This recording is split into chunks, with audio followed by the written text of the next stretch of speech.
Everybody, welcome. We are just starting our broadcast for you. Hey there, This how you is doing? the pre-show prep. Craig and I are just getting everything squared away. Had a little bit of an audio issue a second ago, but it sounds like we're in business. Are we? Welcome to the pre-show prep for episode 694. Shall we begin? I'm trying to share the video. Which video?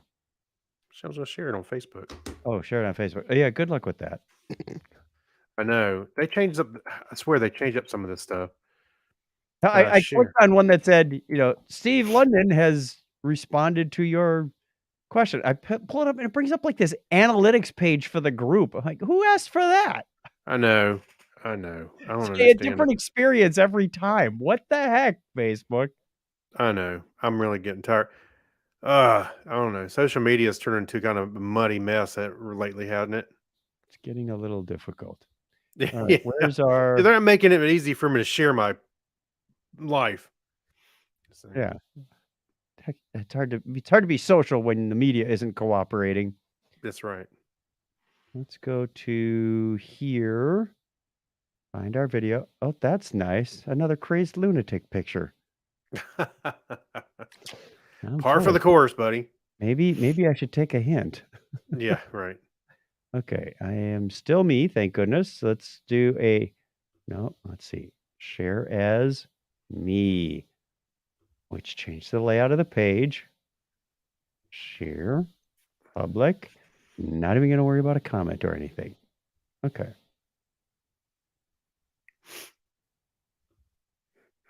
I'll leave it there for our question of the week. All right. I say we get going. All right, let's do it. It's 9:31. We're already behind schedule. We don't have any live viewers yet, but we'll get them when we get them. So let's take off the pre-show prep and begin the audio recording in 3, 2, 1. Technorama episode 694. Cyber turkeys are on the prowl.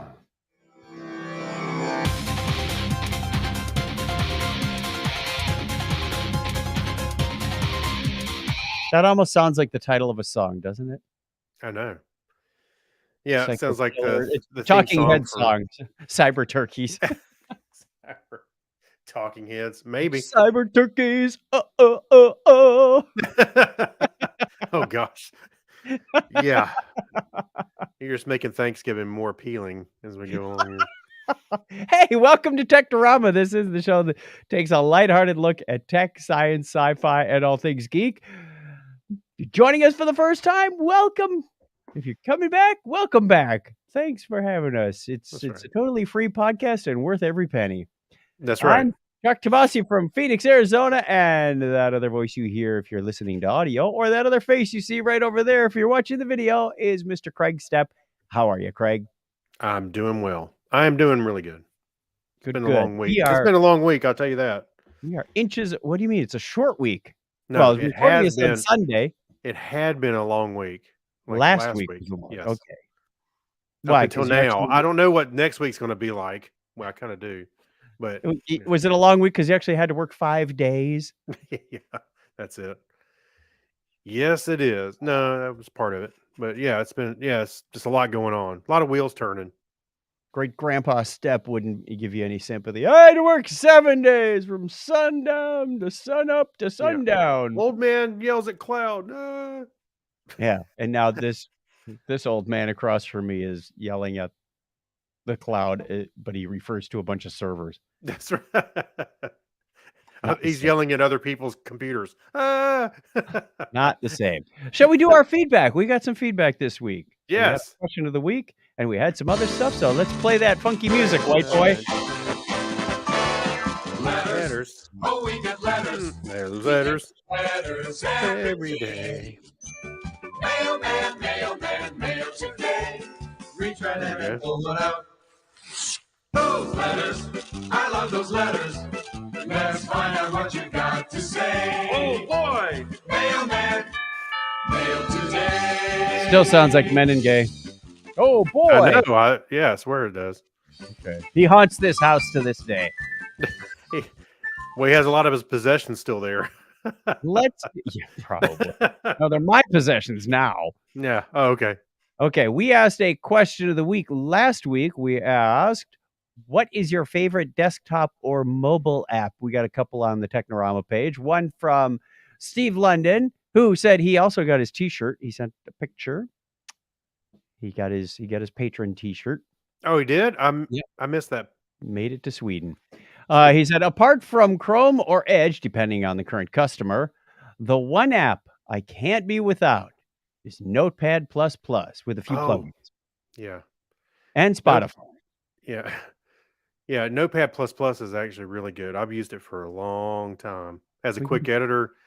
I actually I did do a lot of programming with it, until I started liking VS Code a little bit better for deep dives in the coding. Yep.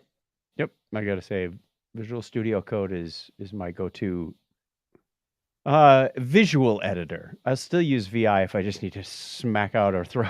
Yeah. Oh, There's yeah, a few things in VI that I can do, with the what is Mhm. it, question mark, colon, and do a whole bunch of stuff to it. Like, run I this love bootstrap, will you?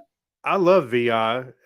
Actually, I got so into it. I invested some time in learning all the the key commands I needed to know, Mhm. and I was doing really well, and I got so into it, like I would be using Notepad++, and I'm You going hit J. colon Oh, Q, trying to write colon W. I'm like, what? No, it's not going to smack work. that escape key one more time. That's right. He said That's right. Spotify and Postman is helpful as well, but not necessary.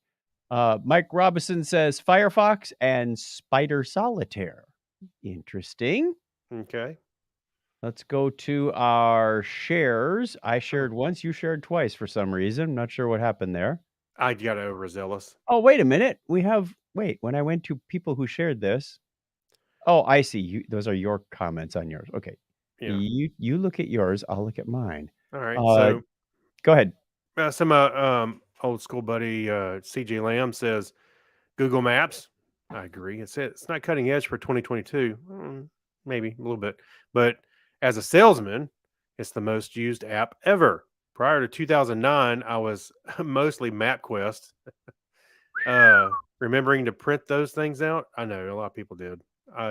Google Maps has been around a long time. He's talking about printing out the MapQuest Yeah, back in the day. yeah. A lot of people did that. Yeah, I actually use it all the time. And as I mentioned, I replied to him and I said, Me too. I use it all the time, even when I go between, like to my mountain house or even places I know how to go to, because you get traffic information, you Mhm. get I get an ETA and all that. So, yeah, it's good. It's good to have running anyway. And right there on the Android Auto, it's right in the screen. So, I also like to use it to put pins on the map where I've been. mhm. So if I need to go there again, I'll remember. It's like, have we been to this restaurant or not? Yes, Yeah, yes. There's a flag on the restaurant yep, and places I'd like to go to. So as I'm watching TV and they talk about this British castle or something, I'll mhm, put a green flag on there for want to go. And then I'll put a little note in there that says, I watched this on such and such a show. And they talked about King, what's his name, getting beheaded. mhm. So, you can get a little facts behind it. It's kind of fun. Yeah, I started doing that to some degree. I don't do it all the time, but I do it when I think about it. I go, oh yeah, I'm gonna make a place to go, because I read an article, and I think you even mentioned it, that you did that. But I read an article explaining how I use the pins on Google Maps, and went, that's actually a really good idea. Mhm. So yeah, I was inspired as a child because my next door neighbor, who was a eye doctor, they would okay, travel all over the US, and then they also traveled all over the world, and as you went down the basement steps, they had this map on the wall right in front of you. Like, oh, wow, that's a lot of red pins. They've been all over the place. I said, that's "I really want a cool. map like that." Now you do. It's in your pocket, I do. minus the sticky pins. You know. And they were those classic little round-headed red pins too. Oh yeah, that's right. All right. I got some answers in my profile from Okay, Daniel, our Darth Bender from the Dragon Con parade, who right. says, Imager. I went, oh, okay. Oh yeah, a lot of people use Imager for especially sharing screenshots and stuff. It's scary screenshots. Ah, yeah. Which your slip up made me remember John Bell's episode recently. The one I won't ruin the punchline, but it's a fun twist on words. But like typical John Bell, he takes the whole episode to Yeah. lead up to the punchline. Oh no, right. Yeah, the Yeah. one with the kitty camper girl out at the mall. Did you hear that one? No, I haven't listened to that one. Okay, you gotta hear it. It's Okay. a great lead up. It's like actually the whole first half of the show could probably be chopped off. Right. No, that's all right. No. Alrighty. Yeah, I do like how he leads up. He sets up a joke and then gives the punchline at the very end. Or sings a song with the lyrics in it. Yep. Yeah, very talented guy. Mike Will says radar scope. I am not familiar with radar scope. Radar Apparently scope. he finds it very valuable. Kelly from one of my old karate buddies says Zwift, a fitness app used for treadmill running or indoor bike trainer. I'm addicted. By the way, radar scope is a specialized utility for weather enthusiasts. That explains why Mike Wills finds it invaluable. Yes. Okay. That's pretty cool. What was that other one? Weatherbug. No, it was a Weatherbug. It was really big on the maps. Also, I think it was Weatherbug. Weather underground?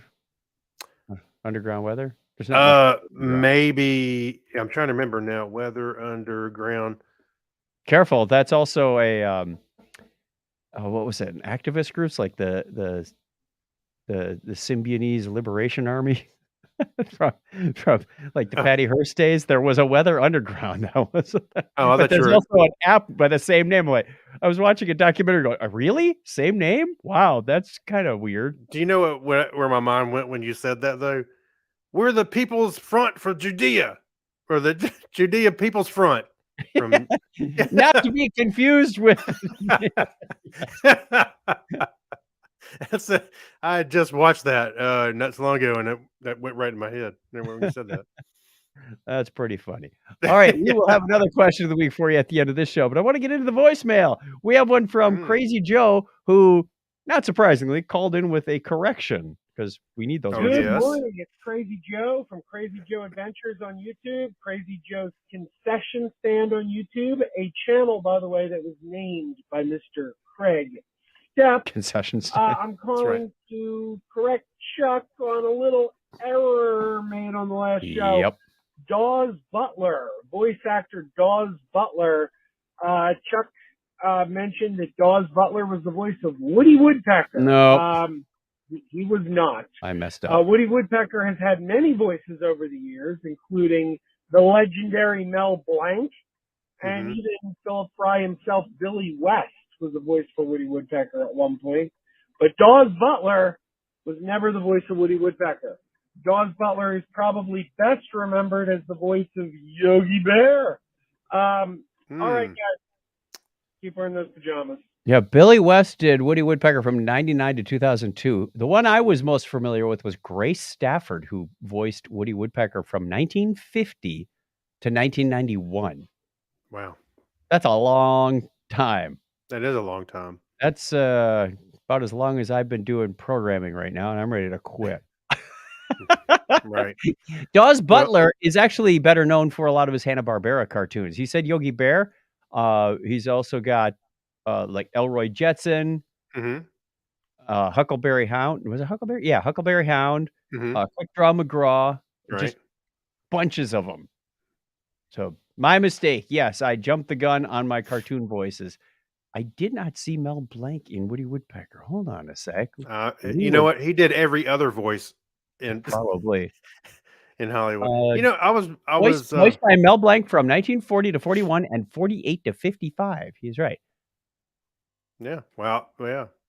You know what? I was watching. I saw that trailer in the theater today for Super Mario Brothers, and with Chris Pratt and every other hot actor in Hollywood now. And I kept thinking about this. I think it was John Miller Jr. had talked about this one. He actually put together a webpage one time with voice actors and who did what. Kind of like I was right before Wikipedia came around, so you could look this stuff up. Anyway, so I'm watching this the trailer and I'm like, okay, this looks like fun, but why do they always go for big Hollywood talent? I guess I'm sure it's marketing when there's so many good voice actors that may not, you don't have to necessarily know their face, but just know that they're going to do a good job doing these voices. Why do And they you can get rely them on? cheaper. Yeah, you get them cheaper, and they probably get some better quality. I mean, Well, maybe. I don't know about, you know, well, they're just people that do it undiscovered. for a living, I'm saying, It, instead of it's the an same thing with actor. books. Why do we keep seeing Dan Brown? And when there are so many other good books out there, I good know stories to be told. it really boils down to marketing, but I Agents. just think I just Yep. think it kind of sucks when there's a lot of good voice actors out there that are not necessarily on camera actors, but Right. they'll do a great job. I don't Oh, know. there's also, there are a lot of video game actors voicing that's going on too. That's done by Mhm. some professionals, but a lot of people that's their gig is voice acting video games. Right. Well, that's what I was getting at. Why not just hire people that's their job is voice acting? All right, let's go on to Mad Marv's comment. Hey, Chuck All and right. Craig, this is Mad Marv. Hey, Matt. Here's a question of the week that I think I emailed you, but I don't remember hearing it on the show. Not yet. Oh, But this was pretty popular in one of the lit RPG groups on Facebook I'm in. And the way this game goes is for you to describe the plot of your favorite book in exactly 6 words. And since this is Technorama, I guess you could expand that to your favorite TV, movie, or Podcast. any of the speculative fiction genres. Podcast. Describe the plot in exactly 6 words. So, for example, a British boy kills creepy, noseless stalker. Harry Should be Potter. pretty easy. It's Harry Potter. No, Here's one I came up with. Save the universe, snap, unsnap, snap. And that's Avengers Endgame. Yeah. Here's one last one, Snap. and let's see if you can get it. I'll probably call back another time if you don't, but it should be pretty easy. Yeah. It's, Call us out. Egg hatches, people burst, shit explodes. Aliens. And that's a sci-fi Right. series. Yeah. Alien. Guess where that came from. But anyway, All right. so it was really popular in lit RPG. Everybody was describing their favorite. We could books. do that. But You hear the crickets in the background? We could get a few more. Yeah. people to try this game out. Describe the plot in exactly 6 words. Talk to you next time. All right. We have a challenge. Are you going to swap out our? You know what? I am. I'm gonna change. I'm gonna swap Swap it it out at the end. All right. That's our question of the week for What you. did You it don't say? have to wait till the Describe- end of the show. Grab your favorite book, movie, anything with a plot, really, or TV series in 6 words. Movie, TV, or book in exactly 6 words. There we go. Not We words. have one more. En español. Oprime el número 1. Wait a minute. I Your can't do. telephone service provider is unable to bill you for these calls. Hooray! If you wish to receive these calls, you must contact us at 1-877. Blah blah blah blah blah blah blah. Unable to bill you for these calls. Well, whose problem is that? Wait for it. To Wait. hear these instructions again, press 1. To hear information about how to stop receiving these notifications, press 2 or call Two, us two, toll-free at two. 877-650. Yeah. You know what? She's describing something that sounds like a good problem to have. They can't charge me for these To end calls. this call, please hang up. How did that end up on our Google Voice? I don't know. It was there. So I think somebody forwarded a voicemail or something because it was like, if you want to hear this message in Spanish, press 1 or press 2. Anyway, well, that was fun. Can't charge for our calls. Yeah, too bad. So sad. It sounds like spam to me. Hey, and your car warranty is just about to expire. Yeah. Would you like to Oh. extend it? Yep. Hang up. Had another one just before the show called Potential Spam. I'm gonna block this guy, Chuck Tomasi. I should start answering those and just record them. Have some fun with them. Do you still get a lot of calls? I I don't get a lot about 1 to 2 a day for potential spam. Really? Yep. I it's kind of dropped off there for a little while. Always right as I'm dozing off for a nap. Oh Like, God. crap, forgot to put my phone on Do Not Disturb for an hour. I know. The other day I came home. I was some reason I was just exhausted, so I was going to take a little nap. And then everybody decided to call and text. I'm like, dang it, I forgot to mute my phone. Well, there are numbers that get through, like you and Donna and whatnot. But I was just dozing off today. It's like, just had a big lunch with Donna and lay down. 10 minutes into it, and my dad calls. Are we having a Zoom call today? Oh, yeah. Oh, wait a minute. Last week you said you were going on the road to go see a opera, whatever it was. And That was canceled. he said, no, I'm sorry. That must be a misunderstanding. Those are always on Saturdays. I said, we were thinking about it. So we got that all straightened out. I said, yep. Put my pants back on and get into the studio. Wait a minute. Your pants. I just put a shirt on. That's all you need on a Zoom call, right? Well, yeah, I had to put a shirt on too. I was down to like a t-shirt and the boxers for a nap. So anyway, TMI there. Let's do the, we're done with the feedback. Thank you, everybody. Another letter from our listener. If you want to be part of our feedback, you can get in touch with us at 707-530-2428. Maybe you can pay our bill for us. Well, we'll get to the patrons in a little bit. Yeah. Or send us an email like Mad Marv did, technorama@chuckchat.com. By the way, you can also text to that number. I didn't check to see if we had any texts, but I didn't see any recently. So give it a shot. 707-530. Hey, test it for us. There you go. Test it for us. Text us. We're still in November. It's still International Technorama Voicemail Month. So that's right. Send us a message. Let's do the history thing now. On this day in history for today, month day 2022. What is this? What? Chuck fell down on it. It says month day 2022. November 23rd. 23rd. Okay, we'll fix that in post. Yeah, it'll sound awesome. It's the 327th day of the year in the Gregorian calendar. There are 38 days remaining in 2022. It was on this date in 1924, just 98 scant years ago, that Edwin Hubble's discovery that the Andromeda Nebula is actually another galaxy far, far outside our own Milky Way. It was first published in the New York Times. All right. It was also on this date in 1963 that the BBC broadcast An Unearthly Child, starring William Hartnell, the first episode of the first story from the first series of the first Doctor Who. The first Doctor. But they didn't know it was the first. It's like World War I was just a great war. That's right. I think World War I would have been optimistic to say, we expect another one or two. Yeah, or three. No, I hope not. November 23rd, 19... Yes. Oh, I was going to say it's the world's longest running science fiction drama. Yes, it is. On November 23rd, 1972, the Soviet Union made its final attempt in launching the N-1 rocket. Was it a success? Well, it was shot down by the H1N1 virus. The pig virus? No, the swine flu. Anyway, Your turn. The Geneva Frequency Plan of 1975 went into effect, realigning many of Europe's long-wave and medium-wave broadcasting frequencies on this date in 1978. Fascinating. Yes, indeed. 31 years ago today, Queen lead singer Freddie Mercury announced in a statement that he was HIV positive. He died the following day. Ooh, yikes. Really? I thought it was a little bit... I thought there was more of a gap.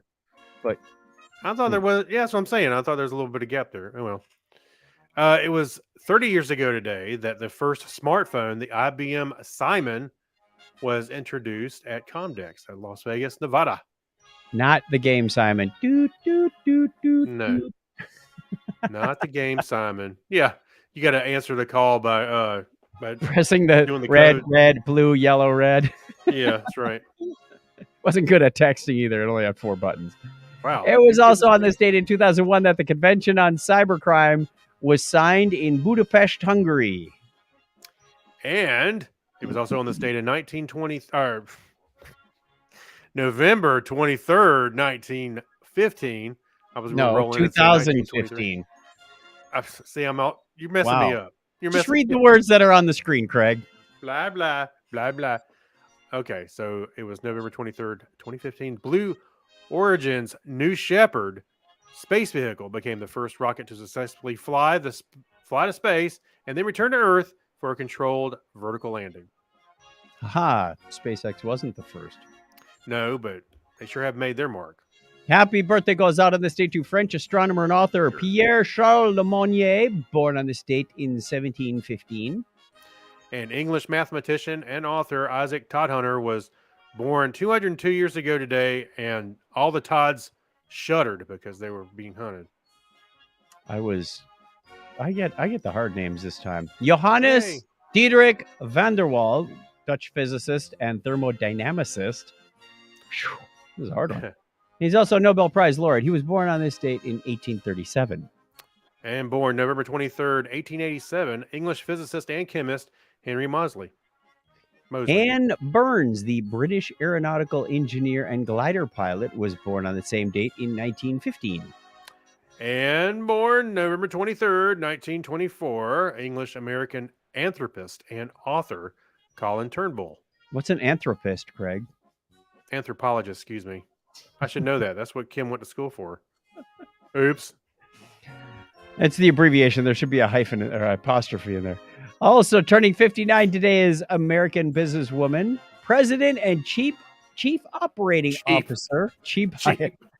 Well, you're a businesswoman. You're the president and chief operating officer of SpaceX. Yeah. Gwynne Shotwell. What an appropriate name for SpaceX. Hey, the shareholders are like, I hope she's cheap. Save some money around here. You should be the CFO. Listener birthdays this week include November 25th, Lane Williams. Yeah, Joni on the 26th. 27th is Brad P. from NJ, but who was born in VA and has moved back there. Yeah. Thanks for the subtitle. And Ben Sweetser on the 28th. Wait a minute. 25, 26, 27, 28. I got a straight. Beat that.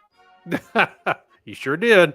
Hey, happy birthday to all of you. And if it's your birthday this week and you're not on the calendar, well, first, Craig's going to put a banner on the screen, and I'm going to tell you that you can go over to chuckchat.com/birthday, get your name on the birthday calendar. And if you're not on the birthday calendar and it's your birthday, we wish you a happy birthday anyway. All the best going into the Thanksgiving week here in the U.S. And the Canadians had their Thanksgiving a little while ago, so happy Thanksgiving to all of you. And we wish you all the best. Happy birthday. I think the music is just about to end. We can celebrate with a turkey leg. A couple of turkeys. There we are. Let's just absorb the fanfare. That's the way it was on this day, November 23rd, 2022.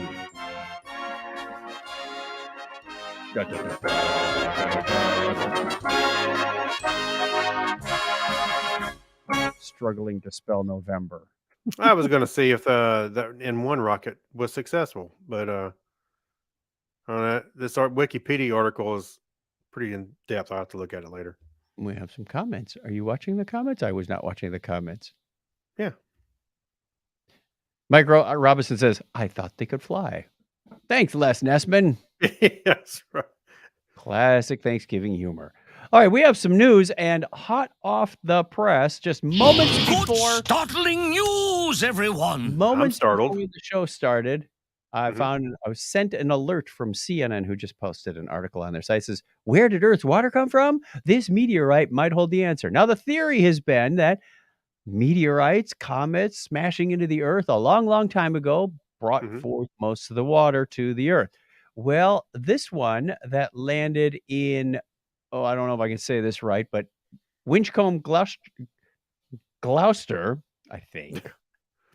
Those British pronunciations, they're all over the place. They miss letters. Anyway, it landed, and within 12 hours, the U.S. the National History Museum, somebody snapped it up and said, great, now we can prove. They like their fresh meteorites, because if it sits out in the elements, then they really can't prove anything. Like, hey, did the water come from Earth, or did they? So they snapped this one up really quickly. It's about the size of a basketball, and they're really lucky, because if it had come in at a different angle, it could have just totally burned up.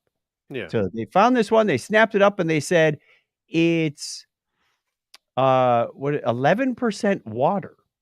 Like, wow, you can practically wring this thing out like a sponge. Yeah. They start going, trying to squeeze some water out of it. And 2% carbon by weight, making the first of its kind found in the UK. So they call it a carbonaceous chondrite, which is a type of stony meteorite that contains a high composition of components that predate the solar system. They've got a chunk of it, held between the science forefinger and thumb, Yeah. and looks like a piece of charcoal. But yeah, the key to making sure it's not contaminated by Earth's atmosphere, Earth's rain, the elements, and whatnot is to snap them up and test them quickly.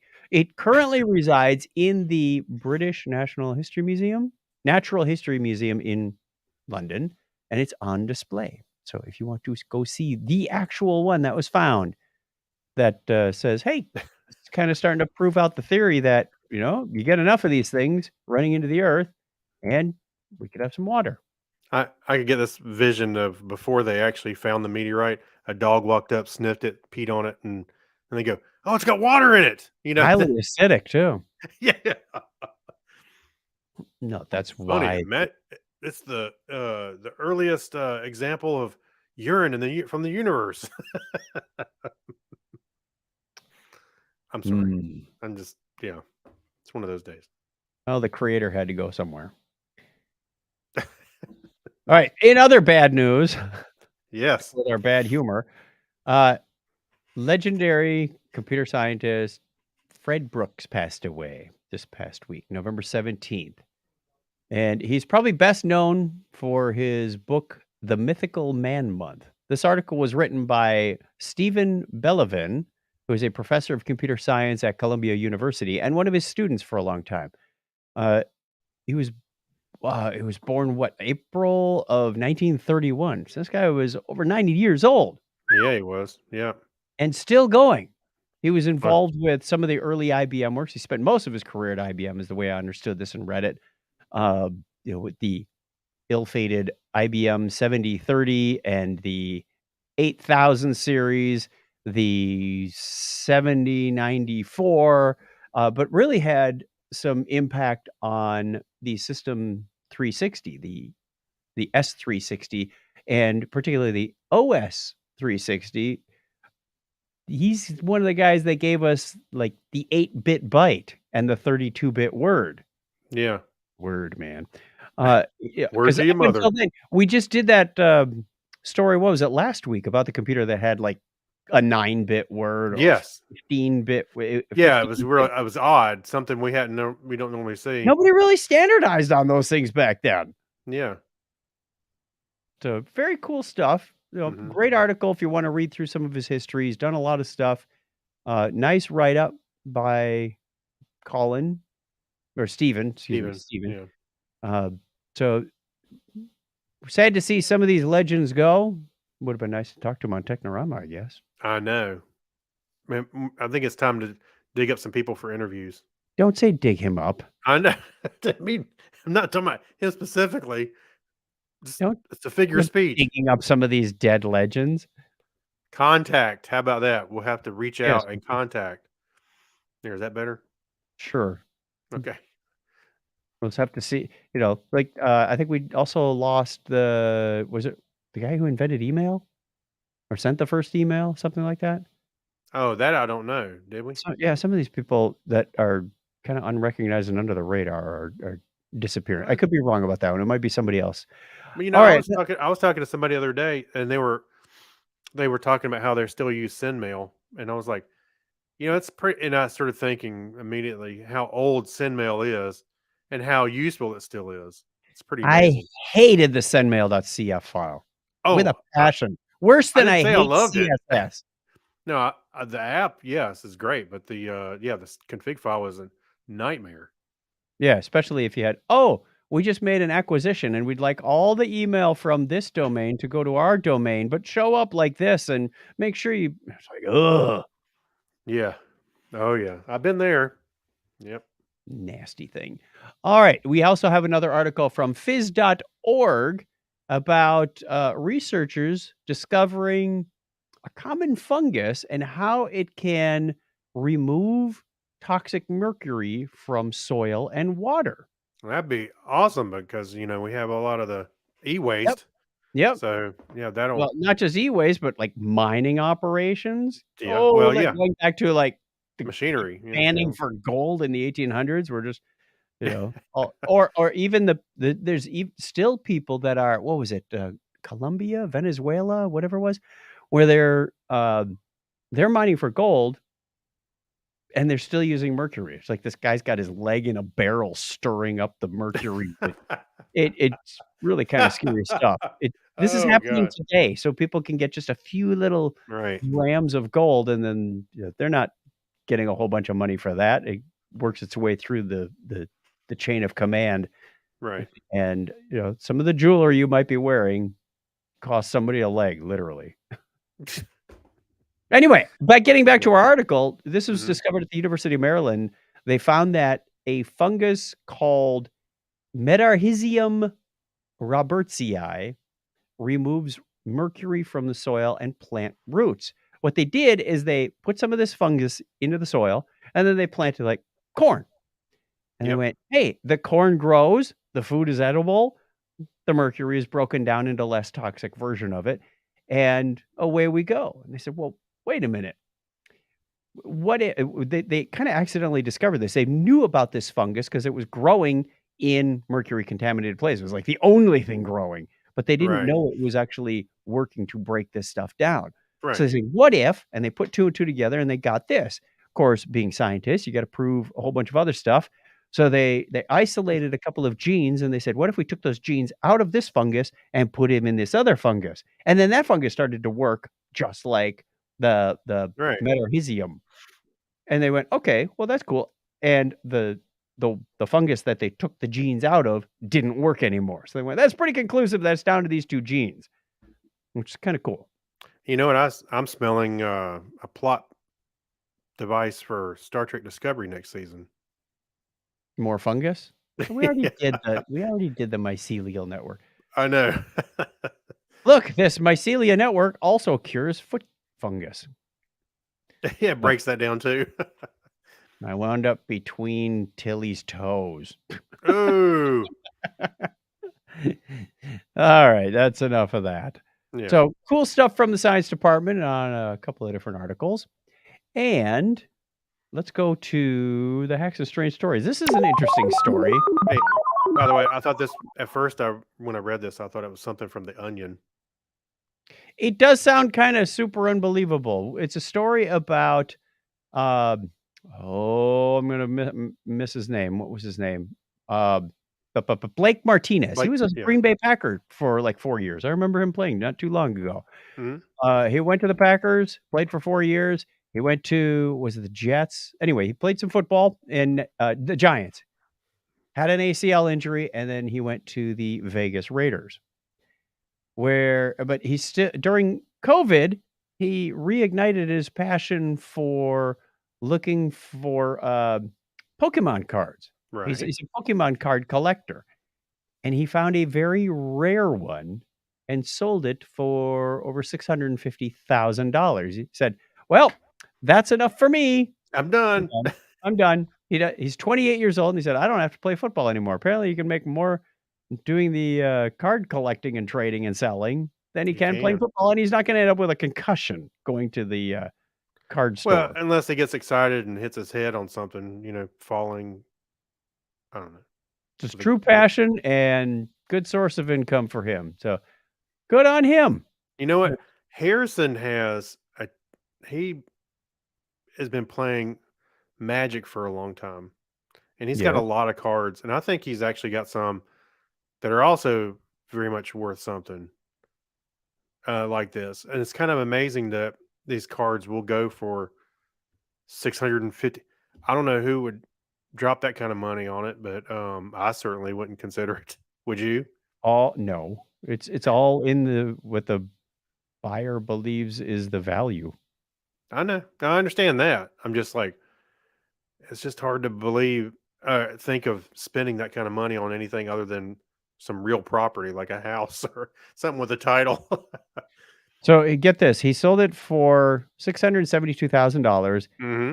It's graded as a 9.5 out of 10. They call it gem mint quality. There was another one that sold for $5 million because that was a 10 in perfect quality. Yeah. Like, That's the one that it says here in the article that Logan Paul actually wore it around his neck during the WrestleMania. I wouldn't wear something worth $5 million anywhere. I'd have it locked up. Yeah. Where nobody could see it ever. WrestleMania, and somebody goes and spills their beer on you. Like, I thanks, know. man. Yeah. Hey, no, yeah, what you do is you take it, put a punch hole on it, and then you can hang it around your neck with a piece of yarn. Yeah, that's not worth $5 million anymore when you punch a hole in it. Right. Hey, that's what that reminds me of the movie, not The Jerk, Brewster's Millions. Yeah. He had to buy or spend the money. A rare stamp and then mails it. Yeah. That's right. A great way to get rid of money. That was a fun movie. Actually, I remember he was trying to spend out money and he ended up making money. Guy's like, Well, "Oh, here." He couldn't tell anybody. Yeah, it was the deal was this rich guy. It was Richard Pryor was playing the part of Brewster, Yeah. and I forget who played the rich guy, but he said, I'm going to give you like $3 million. You can't, you like literally had to spend it on stuff and end up with nothing at the end. And if you can do that, I will then give you 300 million, but you can't tell anybody. So he's looking for these creative ways to buy things, but you can't just like, I'll go buy a television and destroy it. Because if you've got the television, then you've got the television, you're still with it. So I thought that example about the stamp was creative because as soon as it got canceled by going through the mail, it was devalued. It was worth nothing. Yeah. So that was like, that would be really hard to do. I just remember all the people that were with him thought he was crazy. Why do you want to lose money? You know? Right. Yeah, they're trying to stop him. Are you insane? Yeah. All right, we have another one about truly insane. I'm not sure I'd go buy this either. This is I bet you can buy these at Dragon Con. When you play D&D games or any game of chance that involves dice, inevitably you're going to blame the dice when things go wrong, right? It's just I never. And if you hear that dice, I never blame you. If you roll the digital dice, then you're blaming the algorithm because it's not truly random. Yeah. So this couple of guys, they were at Hackaday, they were inspired by a counter that used cosmic rays, not raisin things, cosmic rays. I saw that coming. That used to seed the random number generator. But they said they're so rare, you really don't get that true frequency. You need to be random. So what they did is they went and got a radioactive isotope of uranium embedded in, what was it? Autolite? Automite? And I got to find it. They just closed the wrong tab. Autunite. A-U-T-U-N-I-T-E. I can't find the word auto in here. How's it spelled? A-U-T-U.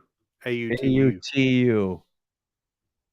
They obtained a sample of autunite, a weird-looking phosphate mineral that contains a decent amount of uranium, perfect for stimulating the Geiger counter built into the dice roller.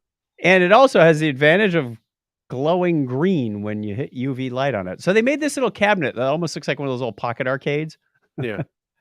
Yeah, it does. You set the type of dice you want, a D2, D20, D10 on the right-hand side, and how many of those you want to roll on the left-hand side. And you can watch the little analog meter hit the big red button, and the 3-digit 7-segment display will tell on the top what the total was.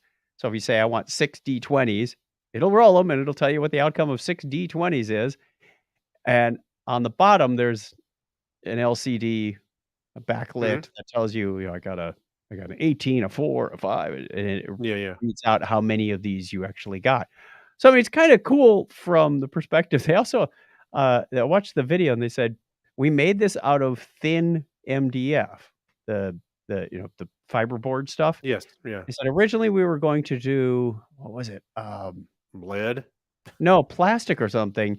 And they said, but the laser cutter, when you cut this material, it gave off cyanide gas, which also had, not only is it dangerous to humans, but it was dangerous to the equipment itself, is that it would like get all gunked up in the laser itself. Like, that's What? it's like, don't mess with Okay. cyanide, kids. No, why would they? I didn't make. That doesn't make a lot of sense. I have to go watch that video. So the MDF was, much better. You just smelled burning wood while the laser cutter was doing its job. Well, when you're using a laser cutter, you're supposed to have some kind of venting fan. So why would it be a problem? Just blow it Where are you outside. going to vent your cyanide? Out the window. Yeah, that's great. People walking by. Yeah. Never mind. Screw those people. I don't care. Yeah. No, I don't know. I don't know that I would want one of these anyway. Knowing I'm sure it's just like trace amounts of uranium. It's not like they're carrying. Yeah, around it's like wearing one of full-on- those watches that has the the radium on it.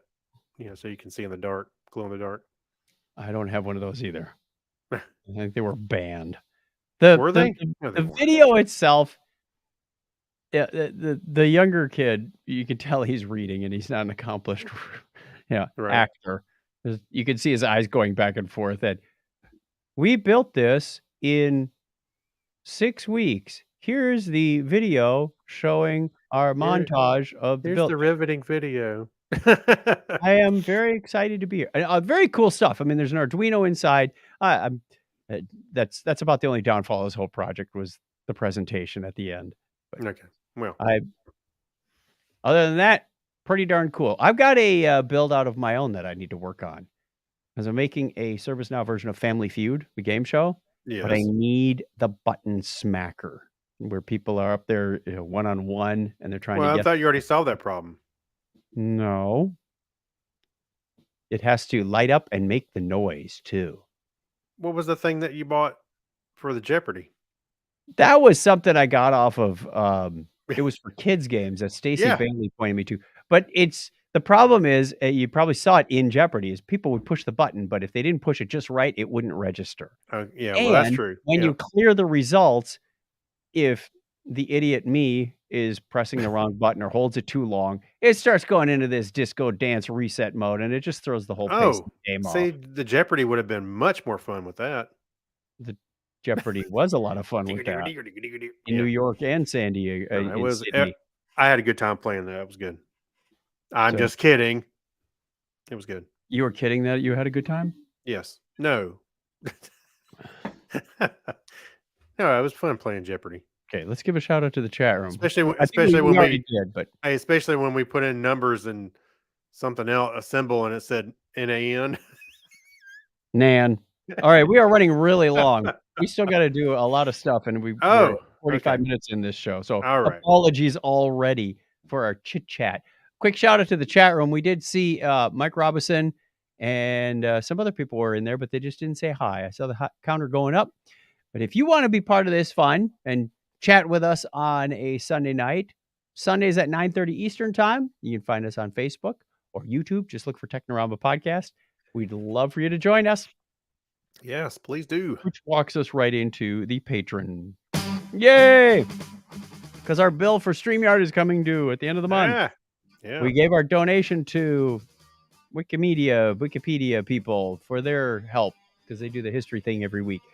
Thank you. Thank you very much to our patrons, Alexis Duran, Amber Elstad, Amy Bowen, Abner Braverman. Thank you, Ben Vaughn, Brian Brown, Chris Martinez, Chris MC, Dandy Man Coyer, Dean Jensen, Denise Inglis, Gary Lindros, John Clifford, John Noble, Yorga Shrawan, Crazy Joe Adventures, Kyle Nishioka, Leon, Mark Kilfoyle, Mike Wills, Paul Mackey, Saturday Morning Media, Stephen Weshy, Steve Therian, Steve Cody, Steve London, who got his shirt, and Tim Cook.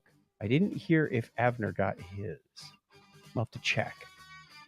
So, thank you very much. If you want to be part of this fun, possibly get a shirt next year, go over to patreon.com/Technorama Podcast. Or at the very least, postcard. That's true. For a little as $1 a show, you don't only get a postcard. And what else? I thought we had something else. And a hearty thanks from us. and your shout out on every show. And we also do another show we record right after this one. It's kind of our backstage That's stuff. what you're thinking of. The extra. I thought we sent something else out. I can't remember. All right. Let's end the music. Woo! Oh, the Vader's jamming there. Here. The Emperor.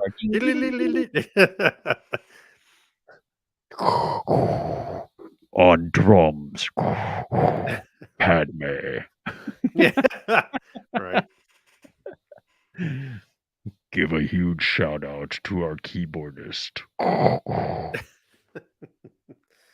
Oh boy. All righty. Hey, pass me the remote, will you? Here you go. You always do that the wrong way. Is that not? Is that You not the just right jumped one? it out the Oh, wait. window again. I don't know. I'm backwards or something. I don't know. No, yeah, you're backwards. All right. All right, we got a whole bunch on here, so let's go back and forth. You give a start. All right. So, fresh off the presses was A Christmas Story Christmas, which is a direct sequel from A Christmas Story. Wait, what year does this take place? 1974. So, Peter Ralphie Billingsley, is he Ralphie grown up now? He's grown up and this movie has all of the original kid cast and other people that show up. Anyway, so Ralphie's grown up. He's got a family of his own. He's an aspiring writer, and he goes home for holidays, and it gets put onto him to make it the best Christmas that we've had in a long time. So he feels a little bit of pressure. Anyway, so I'm not going to give any more away because it is a fresh movie and there is some more stuff to that. But it was good. I wouldn't say it's as classic as the original film, but I will say that I enjoyed it enough. I thought it was really good, for what it was. So, all right, I watched one on Netflix, series of 4 episodes. Probably could have been 2, like most Netflix series. Called, hey, right. Pepsi, where's my jet? Oh, you know what? I started watching that just the other night. I watched the first episode. It's about Pepsi. They ran a contest called Drink Pepsi, Get Stuff back in the 90s. Yeah. You could earn points, and one of their commercials it said, get glasses for 175 points. You can earn this leather jacket for whatever, 2,000 points. And then at the end, they have this kid landing in the schoolyard in a Harrier jet. It says, Harrier jet, 7 million points. And there was no small print, no disclaimer. And this kid said, wait a minute, I'm going to go for that. And he came up with a business plan of how to do it. And it came up to like $4.3 million. And he had a rich friend who was, saying, hey, you got to have a business plan. Tell me what you're going to do and what you're going to do with the jet and how you're going to get it. And he was talking about warehouses and buying all this stuff. Then he noticed in the catalog, because there was a catalog of jackets and sunglasses and whatnot, that, the jet wasn't in there. But he said you could buy Pepsi points for like 10 cents a point, which brought his whole thing down to $700,000. He's like, you can get a Harrier jet, which is between $30 and $32 million for $700,000. And of course, they sent in the check, and Pepsi said, thanks, but it was kind of a joke. For your troubles, here's coupons for 2 cases of Pepsi. Yeah. Oh no, that's where the legal battle began, and it gets into that. So I'm not going to spoil it. How it was. I know, but you know what? My whole time I'm looking at that. I remember the commercial because I remember thinking, oh, that's funny. Who's going to get 7 million points? But how can that be an implied contract? It's a commercial. It is. No, because they are saying for this many points, you get this prize. For this many points, you get this prize. And then at the end, for this many points, you get this prize. There was nothing saying it's a joke or anything. They later modified the commercial to do that and jacked it up to 700 million points. I'm surprised they just didn't pull the commercial all together after that. But too late. It was out. I just don't. I don't know. Part of my common sense, I feel like that's not an implied contract. I mean, that's not a contract. That's not it's not like, here, Charles, and you sign this paper. And by the way, at the bottom, Doesn't have to Yeah. be. If you're making it to the public, you're saying, "Hey, if you advertise it to the public I'm that way." sure. I'm sure my opinion does not sync with the law, but it just didn't sound right. You know what I'm saying? It was a hard lesson for Pepsi. I'll just say. Uh-huh. Anyway, Mhm. what else have you watched? All right, so this is a little bit of an older movie. I watched, or I say a little bit older, but it's Captain Phillips with Tom Hanks, where Yes. he is Captain Phillips, and he's on um, uh, the Mazurus ship, and they're going around the Horn of Africa. Anyway, they go by Somalia, and they get boarded Yep. and by pirates. Uh, I thought that was a riveting story when it happened, and I have to say the movie was also very riveting. It was it had my attention the whole time. It was very good. I've heard good things about it. I think I watched bits and pieces of it, but I haven't watched the whole thing all the way through. Yeah, and I do not know his name, but the guy that played the guy you see him talking to Tom Hanks saying, "I am the captain. This is my Right. ship." I'm the captain now. He actually did a great job too. So yeah, all around, it was a good movie. All right. I also watched one called on Netflix, a series of 8 shows, I think it was. Ancient Apocalypse. A gentleman by the name of Graham Hamilton? I gotta remember his last name. Can't remember his last name at the moment. He's not an archaeologist. He's a journalist. You know, he goes out and fact finds and fact checks, and he's challenging a lot of the archaeologists on some of these sites, saying you're dismissing a lot of evidence that says these are a lot older than they actually are. Hmm. Some of which are indicating either the end of the last ice age or even older, like into the last ice age. Oh wow. Yeah, it said, here, look, here's a road that goes off into the ocean. You can see the cart ruts on this thing. Why would anybody drive their cart into the ocean so many times it made ruts in the rock? It's like, well, clearly this was made when the oceans were lower during the last ice age. Right. But nope, you're saying this is from like 1000 AD. Yeah. So he's challenging these, and it all comes together with a theory at the end. I don't know if you've ever heard of a period called the Younger Dryas. No. Okay, so as the ice age we're starting to warm up from the last ice age about 10,000 years ago, Right. we were whipped back into a cold snap.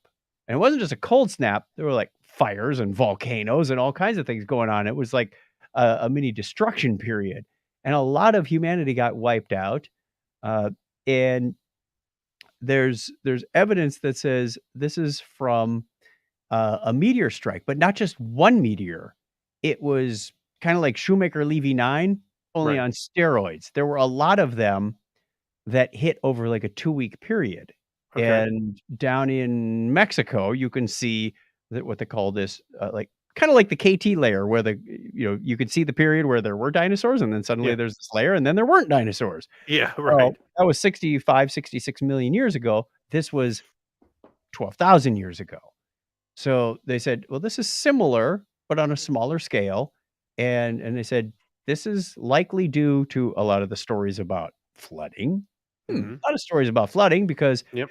as these uh, meteors are impacting towards the end of the last ice age, they're going to melt a lot of ice when they smash into the ice that's still there, covering North America. Uh, so there were a lot of myths mixed in with a lot of facts, but he was pointing to some pretty substantial facts and putting a lot of archaeologists who are naysayers in kind of in a bad light. It's like, wait, you're scientists. You should be open to new opinions and new hypotheses. Yeah. You know Either prove them or why? disprove them. Yeah, but it's like they were stuck in rock, so to speak. Right. Stuck in the rocks. Their theories were written in stone. Yeah. So I thought that was interesting. It took this journey a bit of a way to get there, but some fascinating sites that some of it was open to interpretation. Like, hey, this is the pyramid of whatever it is in Mexico, and here's Quetzalcoatl, the feathered serpent, and here's the story of how he got into that, which we'll get into that in just a little bit. So, Yeah. what else? What's your third one? I watched. I finally got around to watching Nope tonight, a movie from Jordan Peele, Mhm.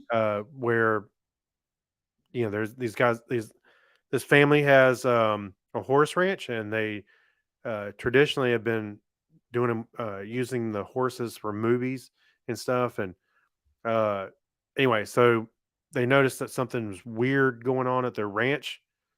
Some of their horses were going missing, and so on and so forth. Anyway, it kind of, I don't want to give it too much away if you haven't seen it, but I thought it was a really good story. I thought they did a pretty good job with it. Um, I've certainly enjoyed it. It's part of, if you've seen Get Out and Us, these are loosely connected to each other, Okay. from Jordan Peele. So yeah, it was pretty good. It was interesting unfolding of the story. So I totally recommend that as well. It's on Peacock. At least Very nice. at least it's on let's see, you can rent it anywhere, but yeah, it's on Peacock right now for free. And we both watched, apparently, in the last week, Yeah. Wakanda Forever, the Yes. latest Marvel movie. No Chadwick Boseman. No. He, Well, he so was that's- there. He was. Yeah, they had a bit of a He was montage. represented. Yeah. That's Yeah. right. So there was a montage with him, but Mhm. we're not going to spoil it. I just want to know what you thought of the movie because I've heard all kinds of mixed reviews on this thing. I enjoyed it because I thought it was a great departure from a lot of the formula that Marvel had been having for previous movies. Mhm. I noticed that some of the fight scenes, like the big one at the bridge at the beginning, Mhm. was actually silent. There wasn't music behind it to amp it up. You could hear them hitting each other in their fight. You hear those kind of things, but it was silent and there wasn't any music. And they did that a lot in this film. It was more, I don't know, it just seemed to, it's hard to explain it. It just seemed like it's a different tone. And I I thought think it that worked out first pretty one you're talking about on the boat, on the research boat. when they were on the bridge and they were trying to protect the Riri and Shuri. The beginning, there's a fight on the bridge, on a The bridge, on a open bridge. at the beginning was when they were underwater looking. They had the research boat and they lowered down the divers. That's the beginning. Yeah, no, there was a fight on the bridge, on a bridge. Remember Okay, when I'm trying to picture that. they had the car? They were trying to get away from the FBI or the feds. They had the car. They had the motorcycle. Anyway, okay. So anyway, I thought this new series of Marvel movies mhm, uh, seems to be they're the the young smart girl from MIT is sort of the new Iron Man. It's like, yes, oh, man, they keep like having mhm. these female superheroes in some cases as afterthoughts. Well, Like, I'll tell you that no, well, she is an established character in the comics. However, she's new to the MCU. yeah, The thing is, even Harrison said this. We saw it today. He said that it seemed like they kind of just shoehorned her in. That yeah. there wasn't enough for us to be invested in her. You know, I said, well, actually, if you took her out of the story, made a couple of tweaks, you'd have the same story. So Mhm. she's getting her own Disney Plus series. So that's why they shoehorned her in now. So Oh yeah, you got to you'd be, introduce her somewhere. yeah, you'd introduce I her. also thought her suit. he, I could just see this conversation between the animators and the producers or directors going, "I want to look like Iron Man, but not like Iron Man." Yeah, yeah, No, very so they similar. put kind of Gundam Pokemon shoulder pads on. I'm like, Yeah. okay, that was a little on the sad side. We Well, could have gotten a yeah, little more original on that. So yeah. the movie overall was good. Hmm. It was interesting from the standpoint of the antagonist, we'll call him.